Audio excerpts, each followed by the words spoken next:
Technical അനാലിസിസുകൾ ഉപയോഗിച്ച് മോശം മാർക്കറ്റുകളിൽ നിങ്ങളെ കുടുക്കി നഷ്ടത്തിലാക്കുന്ന റാൻഡം മാക്ഡി സിഗ്നലുകൾ വെച്ച് ഗാമ്പിൾ ചെയ്യുന്നത് നിർത്തുക. ഞാൻ പറയുന്നത് എന്താണെന്ന് നിങ്ങൾക്ക് മനസ്സിലാകുന്നുണ്ടാവും. മാർക്കറ്റിൽ പലതരം കളികൾ കളിക്കാതെ ഒറ്റ കളി മാത്രം അറിയുന്ന ഒരാളെ പോലെയാണ് സാധാരണ മാക്ഡി സ്ട്രാറ്റജി. അതുകൊണ്ടാണ് അത് ഇടയ്ക്കിടെ പരാജയപ്പെടുന്നത്. ഒരുപാട് ട്രേഡർമാർ കണ്ണുമടച്ച് മാക്ഡി ക്രോസ് ഓവറുകൾ ഫോളോ ചെയ്യുന്നു. ഇത് വളരെ വലിയൊരു തെറ്റാണ്. ഇത് മോശം എൻട്രികളിലേക്കും അത് മോശമായിട്ടുള്ള എക്സിറ്റുകളിലേക്കും ഒക്കെ നയിക്കും. പ്രത്യേകിച്ച് മാർക്കറ്റ് എങ്ങോട്ടും പോകാതെ നിൽക്കുമ്പോൾ നമുക്ക് കൃത്യമായിട്ടുള്ള ഒരു സിഗ്നൽ കിട്ടുകയില്ല. ആ ഒരു പഴയ രീതി ശരിയല്ല എന്നാണ് പറഞ്ഞു വരുന്നത്. അതേപോലെ തന്നെ മാക്ഡി വർക്കാവില്ല എന്ന് പലരും കരുതാൻ കാരണവും ഇതേ പ്രോബ്ലം തന്നെയാണ്. അപ്പോൾ ഈ വീഡിയോയിൽ ഞാൻ നിങ്ങൾക്ക് മറ്റൊരു മാന്ത്രിക ഇൻഡിക്കേറ്റർ തരാനല്ല വന്നിരിക്കുന്നത്. നിങ്ങൾക്ക് വളരെ വ്യക്തമായിട്ടുള്ള ഒരു ട്രേഡിംഗ് പ്ലാൻ നൽകാനാണ് ഞാൻ ശ്രമിക്കുന്നത്. എന്റെ 3 സ്പെഷ്യലൈസ്ഡ് മാക്ഡി സിസ്റ്റങ്ങളെ കുറിച്ചാണ് ഞാൻ ഇവിടെ വിശദീകരിക്കുന്നത്. ഒന്നാമതായിട്ട് ഒരു വലിയ ട്രെൻഡുകൾ പിടിച്ചെടുക്കാൻ നമ്മൾ എങ്ങനെയാണ് മാക്ഡി ഉപയോഗിക്കേണ്ടത്, മറ്റൊന്ന് പ്രധാനപ്പെട്ട റിവേഴ്സലുകൾ കണ്ടെത്താനും,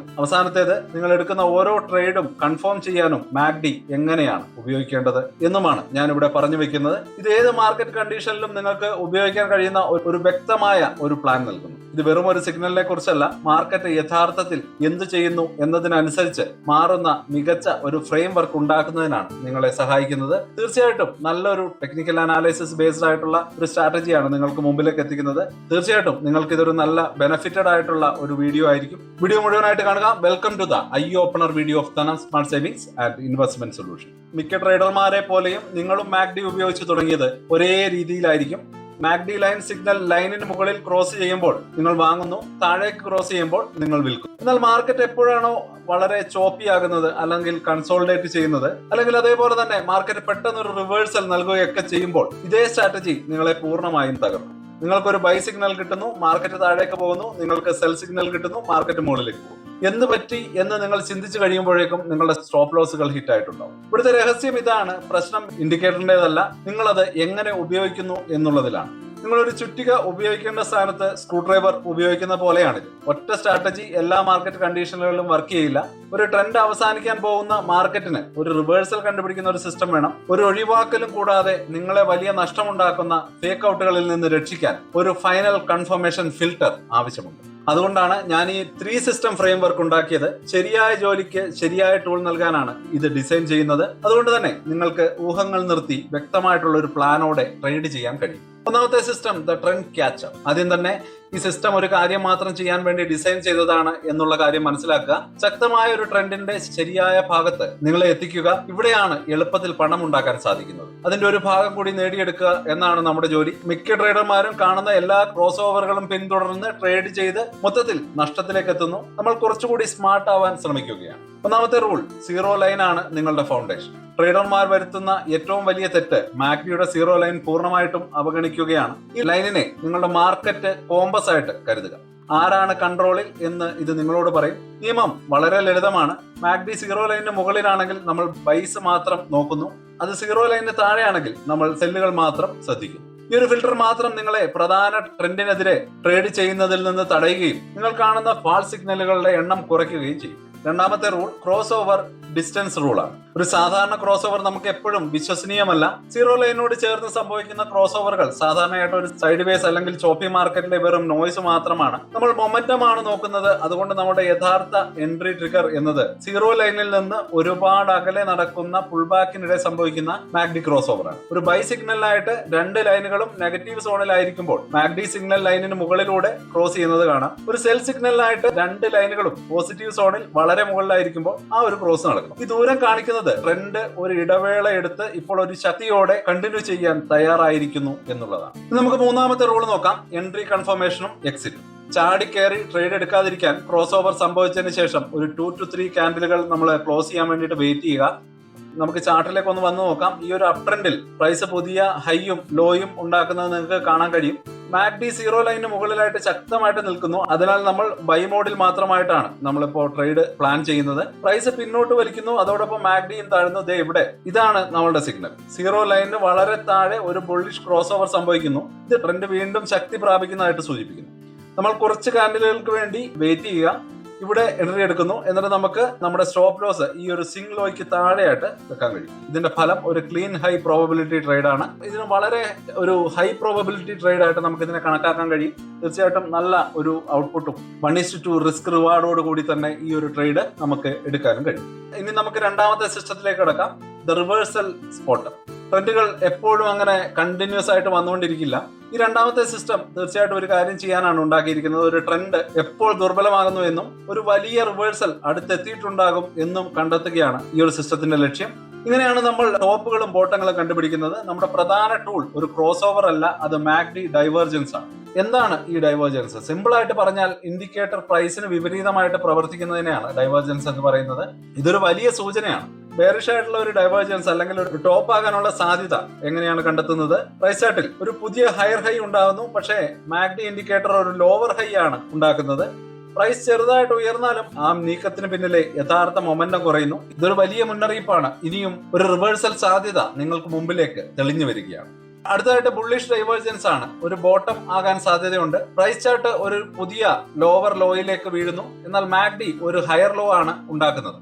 പ്രൈസ് താഴേക്ക് പോകുമ്പോഴും സെല്ലിംഗ് പ്രഷർ കുറയുന്നുണ്ട് എന്ന് നമ്മളോട് പറയുകയാണ്. തീർച്ചയായിട്ടും നമുക്ക് അവിടെ ഒരു റിവേഴ്സലിനായിട്ട് വെയിറ്റ് ചെയ്യാം, അല്ലെന്നുണ്ടെങ്കിൽ ഉടനെ തന്നെ മാർക്കറ്റ് തിരിച്ച് മുകളിലേക്ക് കയറാൻ സാധ്യതയുണ്ട് എന്ന് നമുക്ക് ഒരു ഇൻഫർമേഷൻ അല്ലെങ്കിൽ ഒരു ഇൻഡിക്കേഷൻ കിട്ടുകയാണ്. രണ്ടാമത്തെ റൂൾ നോക്കുകയാണെങ്കിൽ ഹിസ്റ്റോഗ്രാം കൺഫർമേഷൻ ആണ്. ഡൈവേർജൻസ് മാത്രം നോക്കിയിട്ട് നമ്മളൊരു എൻട്രി എടുക്കരുത്. തീർച്ചയായിട്ടും അതൊരു മുന്നറിയിപ്പാണ്, അത് നമ്മുടെ എൻട്രി സിഗ്നൽ അല്ല. ഒരുപാട് ട്രേഡർമാർ വളരെ നേരത്തെ ട്രേഡിൽ കയറി ഇവിടെ നഷ്ടം വരുത്താറുണ്ട്. യഥാർത്ഥ കൺഫർമേഷൻ വരുന്നത് മാക്ഡി ഹിസ്റ്റോഗ്രാമിൽ നിന്നാണ്. ഹിസ്റ്റോഗ്രാം നിങ്ങൾക്ക് രണ്ട് മാക്ഡി ലൈനുകൾ തമ്മിലുള്ള ദൂരം കാണിച്ചു തരുന്നു. ഇത് മൊമെന്റത്തിന്റെ ഒരു പ്യുവർ വിഷ്വൽ ആണ്. നമ്മളൊരു ഹിസ്റ്റോഗ്രാം ഫ്ലിപ്പ് എന്ന് വിളിക്കുന്ന ഒന്നിനായിട്ട് നമ്മൾ ഇവിടെ വെയിറ്റ് ചെയ്യേണ്ടതുണ്ട്. നിങ്ങൾ വ്യക്തമായ ഒരു ഡൈവേർജൻസ് കണ്ടതിന് ശേഷം ഹിസ്റ്റോഗ്രാമിലെ ആദ്യത്തെ ബാർ സീറോ ലൈൻ ഫ്ലിപ്പ് ചെയ്യുന്നതിനായിട്ട് വെയിറ്റ് ചെയ്യുക. ഒരു ബെയറിഷ് സീറോ ഡൈവേർജൻസിന് സീറോ ലൈനിന് താഴെയുള്ള ആദ്യത്തെ റെഡ് ബാറിനായിട്ട് കാത്തിരിക്കുക. ഒരു ബുള്ളിഷ് ഡൈവേർജൻസിന് സീറോ ലൈനിന് മുകളിലുള്ള ആദ്യത്തെ ഗ്രീൻ ബാറിനായിട്ട് കാത്തിരിക്കുക. ആ ഒരു ഫ്ലിപ്പാണ് മൊമെന്റം ഔദ്യോഗികമായിട്ട് മാറി എന്നുള്ള തെളിവ് നമുക്ക് ലഭിക്കുന്നത്. ഇനി എൻട്രിയും എക്സിറ്റും എങ്ങനെയാണ് എന്നുള്ളത് നോക്കാം. ഹിസ്റ്റോഗ്രാം ഫ്ലിപ്പ് സംഭവിക്കുന്ന കാൻഡിലിന്റെ ക്ലോസിലാണ് നിങ്ങളുടെ എൻട്രി. ടോപ്പ് അല്ലെങ്കിൽ ബോട്ടം ഊഹിച്ച ട്രേഡ് എടുക്കുന്നതിനേക്കാൾ വളരെ സുരക്ഷിതമായിട്ടുള്ള ഒരു എൻട്രിയാണിത്. നിങ്ങളുടെ സ്റ്റോപ്പ് ലോസ് ബെയറിഷ് ഡൈവേർജൻസിന്റെ ഏറ്റവും ഉയർന്ന ഹൈക്ക് തൊട്ട് മുകളിലും അല്ലെങ്കിൽ ബുള്ളിഷ് ഡൈവേർജൻസിന്റെ ഏറ്റവും താഴ്ന്ന ലോയ്ക്ക് തൊട്ട് താഴെയുമായിട്ട് വെക്കുക. റിവേഴ്സൽ ട്രേഡുകൾ എക്സ്പോസിറ്റീവ് ആകാം. അതിനാൽ തന്നെ ഒരു പ്രധാന സപ്പോർട്ട് അല്ലെങ്കിൽ ഒരു റെസിസ്റ്റൻസ് ലെവൽ അല്ലെങ്കിൽ ഒരു simple 2:1 risk reward ratio target fix ചെയ്യുന്നത് നല്ലൊരു എക്സിറ്റ് സ്ട്രാറ്റജിയാണ്. ഇവിടെ നമുക്കൊരു എക്സാമ്പിൾ നോക്കാം. പ്രൈസ് ഇവിടെ ഒരു പുതിയ ഹൈ ഉണ്ടാക്കുന്നു, പക്ഷേ മാക്ഡിയിലേക്ക് നോക്കൂ, ഇത് വ്യക്തമായിട്ടുള്ള ഒരു ലോവർ ഹൈ ആണ് ഉണ്ടാക്കുന്നത്. അതാണ് നമ്മുടെ ഒരു ബെയറിഷ് ഡൈവേർജൻസ് എന്ന് പറയുന്നത്. അപ്പോ തീർച്ചയായിട്ടും ഇതൊരു മുന്നറിയിപ്പാണ്. നമ്മൾ ഇവിടെ തന്നെ വിൽക്കരുത്, നമ്മളിവിടെ വെയിറ്റ് ചെയ്യുക. കുറച്ച് ക്യാൻഡിലുകൾക്ക് ശേഷം ഇവിടെ ഒരു ഹിസ്റ്റോഗ്രാം ഫ്ലിപ്പ് ചെയ്ത ഒരു സീറോ ലൈനിന് താഴെ അതിന്റെ ആദ്യത്തെ ബാർ പ്രിന്റ് ചെയ്യുന്നു. അതാണ് നമ്മുടെ സിഗ്നൽ. നമ്മൾ ഷോർട്ടിന് പോകുന്നു, നമ്മൾ സ്റ്റോപ്പ് ലോസ് ഹൈക്ക് മുകളിലായിട്ട് വെക്കുന്നു. അങ്ങനെ ഒരു പുതിയ ഡൗൺ ട്രെൻഡിന്റെ തുടക്കത്തിൽ തന്നെ നമ്മൾ പൊസിഷൻ എടുക്കും. വീഡിയോയ്ക്കിടയിൽ ഒരു ചെറിയ ടൈം ഔട്ട് എടുക്കുകയാണ്. ഈ ഒരു സിസ്റ്റം ബ്രേക്ക് ഡൗൺ നിങ്ങൾക്ക് ഉപകാരപ്രദമായിട്ട് തോന്നുന്നുണ്ടെങ്കിൽ, കാര്യങ്ങൾ നിങ്ങൾക്ക് കൂടുതൽ വ്യക്തമാകുന്നുണ്ടെങ്കിൽ എനിക്ക് വേണ്ടി ഒരു ചെറിയ ഹെൽപ്പ് ചെയ്യുക. ആ സബ്സ്ക്രൈബ് ബട്ടൺ ഒന്ന് അമർത്തുക. അതുപോലെ തന്നെ ആ നോട്ടിഫിക്കേഷൻസ് ഓൺ ചെയ്ത് വെക്കാം. സ്ഥിരമായിട്ട് ലാഭമുണ്ടാക്കുന്ന ട്രേഡർ ആകാൻ നിങ്ങളെ സഹായിക്കുന്ന ഒരു അടിപൊളി ടൂൾ നിങ്ങൾക്ക് മുമ്പിലേക്ക് അവതരിപ്പിക്കുക എന്നതാണ് എന്റെ ലക്ഷ്യം. ഇതുപോലെ വളരെ ആഴത്തിലുള്ള ഒരുപാട് സ്ട്രാറ്റജി വീഡിയോകൾ ഇനിയും നിങ്ങൾക്ക് മുമ്പിലേക്ക് അവതരിപ്പിക്കുന്നതാണ്. അപ്പൊ നമുക്ക് കണ്ടിന്യൂ ചെയ്യാം. System 3, the confirmation engine. ഈ ലാസ്റ്റ് സിസ്റ്റം നമ്മൾ ചെയ്യുന്നത് ട്രേഡുകൾ കണ്ടെത്താനല്ല, അത് ട്രേഡുകളെ ഫിൽട്ടർ ചെയ്യാനുള്ളതാണ്. അതായത് നിങ്ങൾ final quality control check list ആയിട്ട് കരുതുക. സിസ്റ്റം 1-ൽ നിന്നോ അല്ലെങ്കിൽ സിസ്റ്റം 2-ൽ നിന്നോ ഉള്ള ഓരോ സെറ്റപ്പും നിങ്ങൾ ₹1 പോലും റിസ്ക് ചെയ്യുന്നതിന് മുമ്പ് ഈ ടെസ്റ്റുകൾ പാസ്സാവേണ്ടതുണ്ട്. നല്ല റൂൾസ് ഉണ്ടെങ്കിൽ പോലും ഒറ്റ ഇൻഡിക്കേറ്ററിനെ മാത്രം ആശ്രയിക്കുന്നത് ഒരു ദുരന്തത്തിലേക്കുള്ള വഴിയാണ്. ഇങ്ങനെയാണ് നമ്മൾ നമ്മുടെ സാധ്യതകൾ അനുകൂലമാക്കാൻ ശ്രമിക്കുന്നത്. അതുകൊണ്ട് തന്നെ നമ്മൾ ഒരു 3 സിസ്റ്റം മെത്തഡോളജിയാണ് ഇവിടെ ഉപയോഗിക്കുന്നത്. ഇങ്ങനെയാണ് നമ്മൾ നമ്മുടെ സാധ്യതകൾ നമുക്ക് അനുകൂലമാക്കുന്നത്. അപ്പൊ ഇവിടുത്തെ റൂൾ നമ്പർ 1 നോക്കാം. Triple time frame stock. പ്രൊഫഷണലുകൾ ഒറ്റ ടൈം ഫ്രെയിമിൽ മാത്രം നോക്കിയിരിക്കാറില്ല. നിങ്ങളും അങ്ങനെ ചെയ്യരുത്. നമ്മൾ ഒഴുക്കിനൊപ്പം നീന്തുകയാണോ അതോ ഒഴുക്കിനെതിരെയാണോ നീന്തുന്നത് എന്ന് തീർച്ചയായിട്ടും ഉറപ്പുവരുത്തേണ്ടതുണ്ട്. ടൈം ഫ്രെയിമുകൾക്ക് 4x അല്ലെങ്കിൽ 6x വരെയുള്ള ഒരു മൾട്ടിപ്ലയർ ഉപയോഗിക്കുന്നത് വളരെ നല്ലൊരു റൂളാണ്. ഹൈ ടൈം ഫ്രെയിം, ഇത് നമ്മളുടെ ഒരു ഓവറോൾ ബൈസ് സെറ്റ് ചെയ്യുന്നു. ഇവിടുത്തെ മാക്ഡി പൊതുവെ സീറോ ലൈനിന് മുകളിലാണോ അല്ലെങ്കിൽ താഴെയാണോ എന്ന് കൃത്യമായിട്ട് അറിയുന്നത് നമുക്ക് ആ ഒരു മാർക്കറ്റ് സെന്റിമെന്റ് കൃത്യമായിട്ട് മനസ്സിലാക്കാൻ സഹായിക്കുന്നു. മീഡിയം ടൈം ഫ്രെയിം, അതായത് 4 hours, ഇതാണ് നമ്മുടെ പ്രധാന ചാർട്ട്. ഇവിടെയാണ് നമ്മൾ നമ്മുടെ ട്രെൻഡ് ക്യാച്ചർ അല്ലെങ്കിൽ റിവേഴ്സൽ ബോട്ട് സിഗ്നലിനായിട്ട് വെയിറ്റ് ചെയ്യുന്നത്. ലോ ടൈം ഫ്രെയിം, ഉദാഹരണത്തിന് 1 അവർ. ഇവിടെയാണ് നമ്മൾ സൂം ഇൻ ചെയ്ത് നമ്മുടെ എൻട്രി ഫൈൻ ട്യൂൺ ചെയ്യുന്നതും ഷോർട്ട് ടൈം മൊമെന്റം കൺഫേം ചെയ്യുന്നതും. 3 ടൈം ഫ്രെയിമുകളും ഒരേ കഥ പറയുമ്പോൾ മാത്രമാണ് ട്രേഡ് ഒരു A+ സെറ്റപ്പ് ആകുന്നത്. ഉദാഹരണത്തിന് നിങ്ങൾ 4 അവേഴ്സ് ചാർട്ടിൽ മികച്ച ഒരു ബൈ സിഗ്നൽ കിട്ടി, എന്നാൽ ഡെയിലി ചാർട്ടിലെ MACD ഡൗൺ ട്രെൻഡ് ആണ് എന്ന് പറയുന്നുണ്ടെങ്കിൽ നമുക്ക് ആ ട്രേഡ് ഒഴിവാക്കുന്നതായിരിക്കും ബുദ്ധി.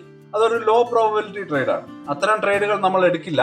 തീർച്ചയായിട്ടും നല്ല ട്രേഡുകൾ മാത്രം സെലക്ട് ചെയ്യാനുള്ള ഒരു ബെറ്റർ മെത്തഡോളജിയാണ് ഇത്. ഇനി രണ്ടാമത്തെ റൂള് പ്രൈസ് ആക്ഷൻ കൺഫർമേഷൻ ആണ്. പ്രൈസ് ആക്ഷന്റെ പിന്തുണയില്ലാത്ത ഒരു ഇൻഡിക്കേറ്റർ സിഗ്നൽ തികച്ചും മീനിങ്ലെസ് ആണ്. മാർക്കറ്റ് നിങ്ങളുടെ ചാർട്ടിലെ ലെവലുകളെ റെസ്പെക്ട് ചെയ്യണം. ഒരു ട്രേഡ് എടുക്കുന്നതിന് മുമ്പ് നിങ്ങളോട് തന്നെ ഈ ചോദ്യങ്ങൾ ചോദിക്കുക. ഒരു ബൈ സിഗ്നലിന്റെ പ്രൈസ് വ്യക്തമായിട്ടുള്ള ഒരു സപ്പോർട്ട് ലെവലിൽ നിന്ന് ബൗൺസ് ചെയ്യുന്നുണ്ടോ എന്ന് കൺഫേം ചെയ്യുക. അതുപോലെ തന്നെ ഒരു സെൽ സിഗ്നലില് അത് ശക്തമായിട്ടുള്ള ഒരു റെസിസ്റ്റൻസ് ലെവലിൽ തട്ടി റിജക്ട് ചെയ്യുന്നുണ്ടോ എന്നും കൺഫേം ചെയ്യുക. MACD പറയുന്നത് സ്ഥിരീകരിക്കുന്ന ഒരു ട്രെൻഡ് ലൈൻ ബ്രേക്ക് അവിടെ ഉണ്ടോ എന്നും കൂടി കൺഫേം ചെയ്യേണ്ടതുണ്ട്. അതുപോലെ തന്നെ ട്രേഡിനെ സപ്പോർട്ട് ചെയ്യുന്ന ഒരു വലിയ ഹാമർ അല്ലെങ്കിൽ ഒരു എൻഗുൽഫിംഗ് ബാർ അതുപോലെയുള്ള ശക്തമായിട്ടുള്ള കാൻഡിൽ സ്റ്റിക് പാറ്റേൺ കാണുകയാണെങ്കിൽ തീർച്ചയായിട്ടും അത് വളരെ വലിയ കൺഫർമേഷനാണ്. നിങ്ങൾക്ക് വാങ്ങാനായിട്ട് ഒരു പെർഫെക്റ്റ് ട്രെൻഡ് ക്യാച്ചർ സിഗ്നൽ കിട്ടിയെന്ന് സങ്കല്പിക്കുക. അങ്ങനെയാണെങ്കിൽ നിങ്ങൾ ചാർട്ടിലേക്ക് നോക്കുമ്പോൾ പ്രൈസ് തൊട്ടു മുന്നിലുള്ള ഒരു പ്രധാനപ്പെട്ട വീക്ക്ലി റെസിസ്റ്റൻസ് ലെവലിൽ ചെന്നിടിക്കാൻ പോവുകയാണെന്ന് കാണുകയാണ്. അപ്പോൾ മാറി നിൽക്കാൻ നിങ്ങളോട് പറയുന്ന നിങ്ങളുടെ തലച്ചോറാണ് നിങ്ങളുടെ സിസ്റ്റം 3. റിസ്ക് വളരെ കൂടുതലാണ്. ഈ ഒരു കൺഫർമേഷൻ എഞ്ചിനാണ് എണ്ണമറ്റ മോശം ട്രേഡുകളിൽ നിന്ന് നിങ്ങളെ സംരക്ഷിക്കുകയും നിങ്ങളുടെ അക്കൗണ്ട് പ്രൊട്ടക്ട് ചെയ്യുകയും ചെയ്യുന്നത്. അപ്പോൾ വലിയ ചോദ്യം ഇതാണ്, ഈ 3 സിസ്റ്റം അപ്രോച്ച് ശരിക്കും വർക്ക് ചെയ്യുമോ? വെറുതെ സംസാരിക്കുന്നതിൽ കാര്യമില്ല. അതുകൊണ്ട് തന്നെ എനിക്ക് നേരിട്ട് കൺഫേം ചെയ്യേണ്ടതുണ്ട്. ഞാൻ 4 അവേഴ്സ് ചാർട്ടിൽ ഈ മുഴുവൻ ഫ്രെയിംവർക്കും മാനുവലായിട്ട് ബാക്ക് ടെസ്റ്റ് ചെയ്ത് നോക്കിയിരുന്നു. ഒരു 12 പൊട്ടൻഷ്യൽ ട്രേഡുകൾ ഞാൻ അനലൈസ് ചെയ്തു. ഓരോ സെറ്റപ്പിനും 3 സിസ്റ്റം അപ്ലൈ ചെയ്തിട്ടുണ്ട്. എന്റെ ടെസ്റ്റിൽ ഞാൻ ഓരോ ട്രേഡിലും അക്കൗണ്ടിന്റെ 1% റിസ്ക് എടുക്കുകയായിരുന്നു. 2:1 റിസ്ക് റിവാർഡ് റേഷ്യോ ലക്ഷ്യമിട്ട് തന്നെയാണ് ഞാൻ ടാർഗറ്റ് ചെയ്തിരുന്നത്. എനിക്ക് കിട്ടിയ റിസൾട്ട് ഏതാണ്ട് 62% ആണ്. പലപ്പോഴും 80 to 90% പോലെയുള്ള റിയലിസ്റ്റിക് അല്ലാത്ത വിൻ റേറ്റുകൾ പലരും അവകാശപ്പെടുമ്പോൾ തീർച്ചയായിട്ടും ഇത് 62% വളരെ റിയലിസ്റ്റിക് ആയിട്ടുള്ള ഒരു നമ്പർ ആയിട്ട് എനിക്ക് തോന്നി. ശരിയായിട്ടുള്ള മാനേജ്മെന്റിലൂടെ സ്ഥിരമായിട്ടുള്ള 62% പ്രോഫിറ്റ് എന്നത് വളരെ ലാഭകരമാണ് എന്ന് തന്നെയാണ് എനിക്ക് മനസ്സിലാക്കാൻ കഴിഞ്ഞത്. ഞാൻ റെക്കോർഡ് ചെയ്ത് വെച്ച പ്രോഫിറ്റ് ഫാക്ടർ ഏതാണ്ട് 1.8 ആയിരുന്നു. അതായത് ഞാൻ റിസ്ക് ചെയ്ത ഓരോ രൂപയ്ക്കും ഈ സ്ട്രാറ്റജി ശരാശരി ₹1.80 തിരികെ നൽകുന്നുണ്ടായിരുന്നു. ഇതൊരു ഗെറ്റ് റിച്ച് ക്വിക്ക് സിസ്റ്റം അല്ല, പക്ഷെ എന്റെ ഒരു റിസൾട്ട് കാണിക്കുന്നത് ഇതിന് സ്ഥിരവും വളരെ ലാഭകരമായിട്ടുള്ള ഒരു എഡ്ജും നൽകാൻ കഴിയും എന്നുള്ളതാണ്. വെറുതെ റാൻഡം സിഗ്നലുകൾക്ക് പുറകെ പോകുന്നതിനേക്കാൾ ഒരു റൂൾ ബേസ്ഡ് അപ്രോച്ച് വളരെ മികച്ചതാണ് എന്ന് അടിവരയിടുന്ന ഒരു സ്ട്രാറ്റജിയിലൂടെയാണ് നമ്മളിപ്പോൾ കടന്നുപോയത്. തീർച്ചയായിട്ടും നിങ്ങൾക്ക് വളരെ ബെനിഫിറ്റഡ് ആയിട്ടുള്ള ഒരു ഇൻഫർമേഷൻ ആയിരുന്നു ഈ വീഡിയോ എന്ന് കരുതുന്നു. ഇനി നമുക്കൊരു കൺക്ലൂഷനിലേക്ക് കിടക്കാം. അപ്പൊ നമ്മളെല്ലാം പറഞ്ഞു കഴിഞ്ഞു. ഇതാണ് സമ്പൂർണ്ണമായിട്ടുള്ള 3 സിസ്റ്റം MACD സ്ട്രാറ്റജി. നമ്മൾ കവർ ചെയ്തത് system 1 the trend catcher, zero ലൈനും ഡിസ്റ്റന്റ് റൂളും ഉപയോഗിച്ച് ശക്തമായിട്ടുള്ള നീക്കങ്ങൾ റൈഡ് ചെയ്യാൻ ശ്രമിക്കുന്നു. സിസ്റ്റം 2ൽ റിവേഴ്സൽ സ്പോട്ടർ, ഡൈവേർജൻസും ഹിസ്റ്റോഗ്രാം ഫ്ലിപ്പും ഉപയോഗിച്ച് പ്രധാനപ്പെട്ട ട്രേഡിംഗ് പോയിന്റുകൾ കണ്ടുപിടിക്കാൻ ശ്രമിക്കുന്നു. സിസ്റ്റം 3ൽ the confirmation engine, multiple time ഫ്രെയിമുകളും പ്രൈസ് ആക്ഷനും ഉപയോഗിച്ച് നിങ്ങൾ മികച്ച സെറ്റപ്പുകൾ മാത്രമേ എടുക്കൂ എന്ന് കൺഫേം ചെയ്യും. റാൻഡം MACD ക്രോസ് ഓവറുകളിൽ ഗാമ്പിൾ ചെയ്യുന്നത് നിർത്തുക. മാർക്കറ്റ് എന്ത് തന്നാലും അതിന് തയ്യാറായിരിക്കുന്ന ഒരു സമ്പൂർണ്ണ പ്ലാനുമായിട്ട് ട്രേഡ് ചെയ്യാൻ തുടങ്ങുക. ഈ ഫ്രെയിംവർക്ക് നിങ്ങൾക്ക് ഒരു വ്യക്തമായിട്ടുള്ള ഇൻഫർമേഷൻ നൽകി എന്ന് തന്നെയാണ് ഞാൻ കരുതുന്നത്. ഇത് ഇമോഷൻസ് ഒഴിവാക്കാൻ സഹായിക്കുകയും കൂടാതെ ഒരു യഥാർത്ഥ മെക്കാനിക്കൽ എഡ്ജ് നൽകാനും നിങ്ങളെ സഹായിക്കും. ഈ വീഡിയോ നിങ്ങളെ ട്രേഡിംഗിൽ കുറച്ചുകൂടി ഇംപ്രൂവ് ചെയ്യാൻ ഹെൽപ്പ് ചെയ്തെങ്കിൽ ദയവായിട്ട് ആ സബ്സ്ക്രൈബ് ബട്ടൺ കൂടി ഒന്ന് പ്രസ് ചെയ്തേക്കുക. ഒരു ലൈക്ക് കൂടി നൽകുക. കൂടുതൽ പ്രൂവൻ സ്ട്രാറ്റജികൾക്കായിട്ട് ഇനിയും ഈ ചാനൽ ഫോളോ ചെയ്യുക. നിങ്ങൾ ഏത് മാർക്കറ്റിലാണ് ഈ ഒരു സ്ട്രാറ്റജി ടെസ്റ്റ് ചെയ്യാൻ ആഗ്രഹിക്കുന്നത്, അല്ലെങ്കിൽ ഏത് മാർക്കറ്റിലാണ് നിങ്ങൾ ടെസ്റ്റ് ചെയ്തത്, നിങ്ങൾ എന്താണ് കണ്ടെത്തുന്നത്, കമന്റുകളായിട്ട് അറിയിക്കുക. പുതിയൊരു വീഡിയോ ആയിട്ട് ഉടനെ വരാം. അതുവരേക്കും ഹാപ്പി ഇൻവെസ്റ്റിംഗ്. സ്റ്റോക്ക് മാർക്കറ്റിലെ ന്യൂസുകളെയും അതുപോലെ തന്നെ അപ്ഡേറ്റുകളെയും ഉൾക്കൊള്ളിച്ചുകൊണ്ടുള്ള ഒരു ഫേസ്ബുക്ക് ഗ്രൂപ്പ് നമുക്കുണ്ട്. ആ ഒരു ഗ്രൂപ്പിന്റെ ലിങ്ക് ഈ വീഡിയോയുടെ ഡിസ്ക്രിപ്ഷനിൽ കൊടുക്കുന്നുണ്ട്. പ്രൈവറ്റ് ആയിട്ടുള്ള ഒരു ഗ്രൂപ്പാണ്. താല്പര്യമുള്ളവർക്ക് ആ ലിങ്കിൽ ക്ലിക്ക് ചെയ്തുകൊണ്ട് ഗ്രൂപ്പിൽ ജോയിൻ ചെയ്യാം. ഏറ്റവും ലേറ്റസ്റ്റ് ആയിട്ടുള്ള ന്യൂസുകൾ നമ്മൾ അതിൽ അപ്ഡേറ്റ് ചെയ്യുന്നുണ്ട്. വളരെ ഇൻഫോർമേറ്റീവ് ആയിരിക്കും. അപ്പൊ ഇത്രയുമാണ് ഇന്നത്തെ വീഡിയോയിൽ ഉൾപ്പെടുത്തിയിരിക്കുന്നത്. പുതിയ ന്യൂസുകളുമായിട്ട് നാളെ വീണ്ടും വരാം. ബൈ.